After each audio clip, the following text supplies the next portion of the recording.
कालांतर में वह शत्रुजित राजा मर गया। तब देवी शैव्या ने भी चितारूढ़ महाराज का अनुगमन किया।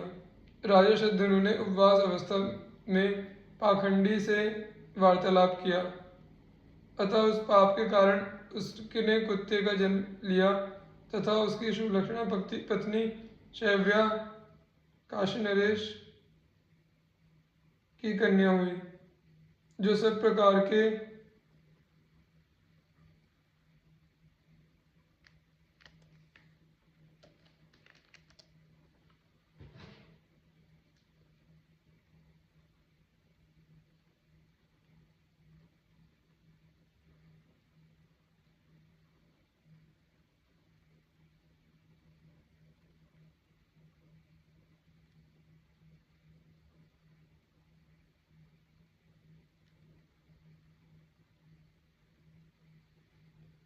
विज्ञान से युक्त सर्व लक्षण संपन्ना और जाति स्मरा पूर्व जन्म का वृत्तांत जानने वाली थी। राजा ने उसे किसी वर को देने की इच्छा की, किंतु सुंदरी के ही रोक देने पर वह उसके विवाह आदि से उपरत हो गए। तब उसने दिव्य दृष्टि से अपने पति को श्वान हुआ जान विदिशा नामक नगर में जाकर उसे वहां कुत्ते की अवस्था में देखा।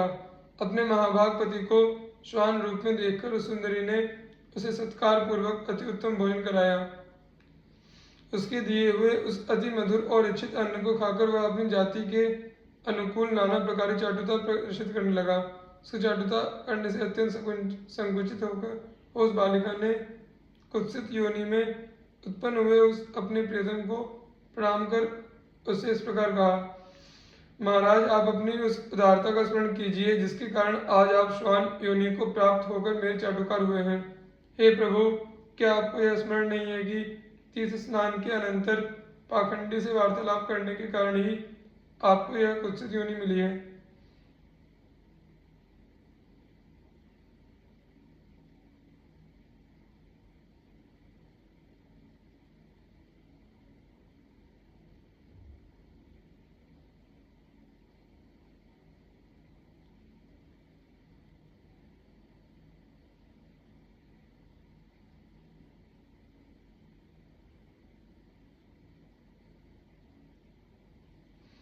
काशीराज द्वारा इस प्रकार स्मरण कराए जाने पर उसने बहुत देर तक अपने पूर्व जन्म का चिंतन किया। तब उसे अति दुर्लभ निर्वेद प्राप्त हुआ। उसने अत्यंत उदास चित्त से नगर के बाहर आ प्राण त्याग दिए और फिर श्रृगाल योनि में जन्म लिया। तब काशीराज कन्या दिव्य दृष्टि से उसे दूसरे जन्म में श्रृगाल हुआ जान उसे देखने के लिए कोलाहल पर्वत पर गई। वहां भी अपने पति को श्रृगाल योनि में उत्पन्न हुआ देख वह सुंदरी राजकन्या उससे बोली, हे राजेंद्र, श्वान योनि में जन्म लेने पर मैंने आपसे जो पाखंड से वार्तालाप विषय पूर्वजन्म का वृत्तांत कहा था, क्या वह आपको स्मरण है? तब सत्यनिष्ठों में श्रेष्ठ राजा शतधनु ने उसके इस प्रकार कहने पर सारा सत्य वृत्तांत जानकर निराहार वन में अपना शरीर छोड़ दिया। फिर वह एक भेड़िया हुआ।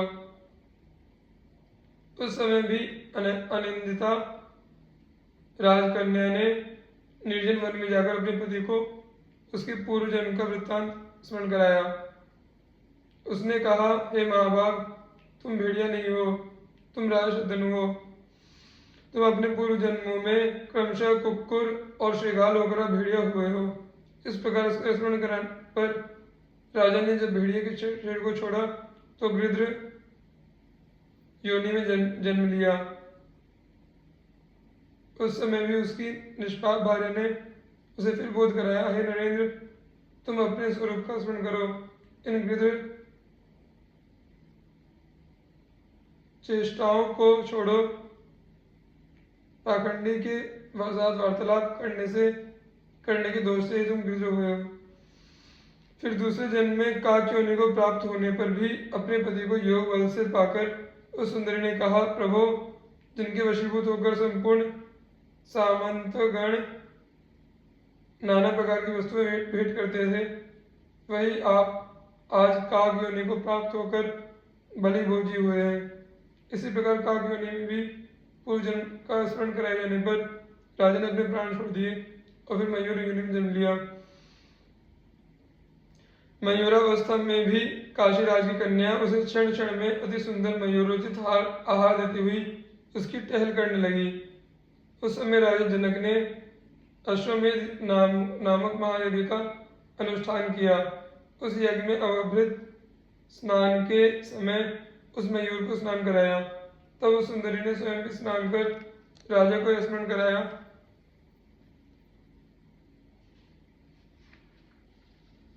कि किस प्रकार उसने श्वान और श्रीगाल आदि योनियां ग्रहण की थी।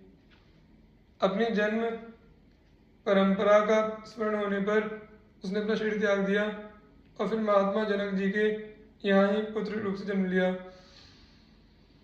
तब उस सुंदरी ने अपने पिता को विवाह के लिए प्रेरित किया। उसकी प्रेरणा से राजा ने उसके स्वयंवर का आयोजन किया। स्वयंवर होने पर उस राजकन्या ने स्वयंवर में आए हुए अपने उस पति को फिर पति भाव से वर्ण कर लिया। उस राजकुमार ने काशीराज सुधा के साथ नाना प्रकार के भोग भोगे और फिर पिता के परलोकवासी होने पर विजयनगर का राज्य किया।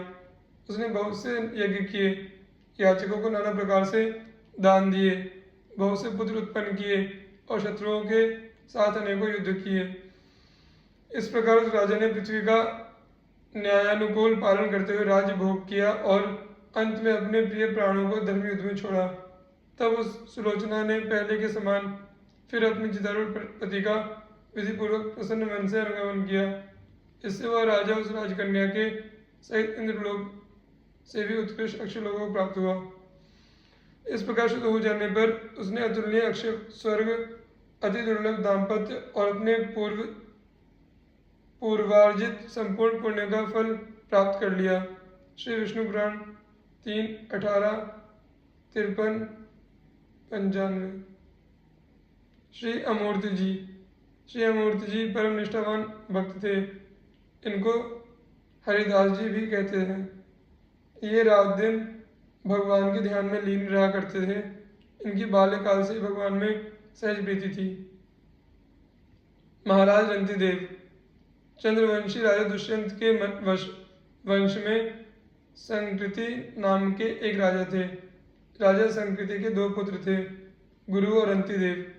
इनमें रंतिदेव बड़े न्यायशील, धर्मात्मा और दयालु थे। दूसरों की दरिद्रता देखना उनसे सहाय ही नहीं जाता था। अपनी सारी संपत्ति उन्होंने दीन दुखियों को बांट दी थी और स्वयं बड़ी कठिनता से निर्वाह करते थे। ऐसी दशा में भी उन्हें जो कुछ मिल जाता था उसे दूसरों को दे देते थे और स्वयं भूखे ही रह जाते थे। एक बार रंतिदेव तथा उनके पूरे परिवार को 48 दिनों तक भोजन की तो कौन कहे, पीने को जल भी नहीं मिला। देश में घोर अकाल पड़ जाने से जल मिलना भी दुर्लभ हो गया था।